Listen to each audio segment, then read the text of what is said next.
If your pool vacuum has stopped moving, there are several potential causes and solutions to consider. A blocked filter is a common issue, where the accumulation of dirt on the filter prevents the vacuum from functioning properly.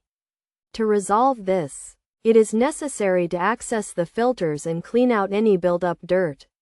Another possible cause is a faulty pump, which must be running smoothly and efficiently in order for the vacuum to work. If the pump is defective, it should be replaced with a new one. Additionally, the feed hose may be blocked or faulty, potentially due to rocks or sand entering the hose and causing a blockage or tear.